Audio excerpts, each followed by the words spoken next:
തൃശൂരിൽ സുരേഷ് ഗോപി വിജയിക്കുമെന്ന് തന്നെയുള്ള പ്രതീക്ഷയിലാണ് തൃശൂരിലെ ജനങ്ങളും ബി.ജെ.പിയും അടക്കം.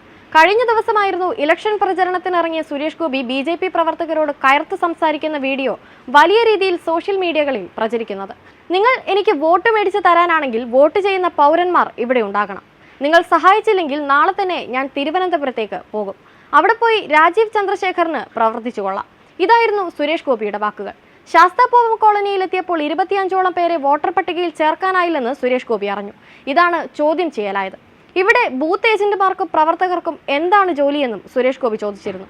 ഇപ്പോഴിതാ പാർട്ടി പ്രവർത്തകരോട് ക്ഷോഭിച്ചതിൽ കൃത്യമായ വിശദീകരണവുമായി രംഗത്തെത്തിയിരിക്കുകയാണ് നടനും ബി.ജെ.പി നേതാവുമായ സുരേഷ് ഗോപി. വോട്ടർ പട്ടികയിൽ ആളെ ചേർക്കാത്തതിനാണ് ശകാരിച്ചതെന്നും വോട്ടർ പട്ടികയിൽ പേര് ചേർക്കണമെന്നത് ബി.ജെ.പി നേതാവ് അമിത്ഷാ ഏൽപ്പിച്ച ഉത്തരവാദിത്തമാണെന്നും സുരേഷ് ഗോപി വ്യക്തമാക്കി. കഴിഞ്ഞ ദിവസം തെരഞ്ഞെടുപ്പ് പ്രചരണത്തിനിടെയാണ് പ്രവർത്തകരോട് തൃശൂർ ലോക്സഭാ മണ്ഡലം ബി.ജെ.പി സ്ഥാനാർത്ഥി കൂടിയായ സുരേഷ് ഗോപി ക്ഷുഭിതനായി എന്നത് വീഡിയോ സഹിതം വൈറലായത്.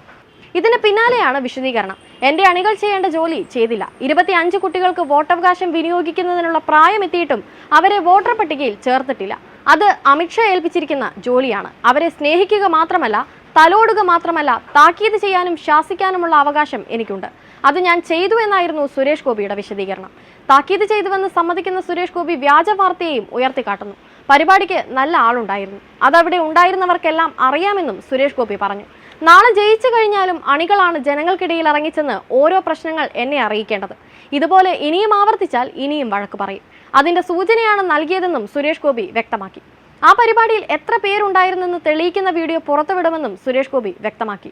തൃശൂരിൽ ഇത്തവണ സുരേഷ് ഗോപിയുടെ വിജയസാധ്യത വളരെ കൂടുതലാണ്. ഇത് മനസ്സിലാക്കി ചിലർ തൃശൂരിൽ പലവിധ പ്രചരണം നടത്തുന്നുണ്ട്. അതിന്റെ ഭാഗമായിരുന്നു വീഡിയോ പ്രചരണം. ഈ സാഹചര്യത്തിലാണ് ശാസ്താപൂവം ആദിവാസി കോളനിയിലെ സന്ദർശനത്തിനിടെയുണ്ടായ സംഭവവും ചർച്ചയാകുന്നത്.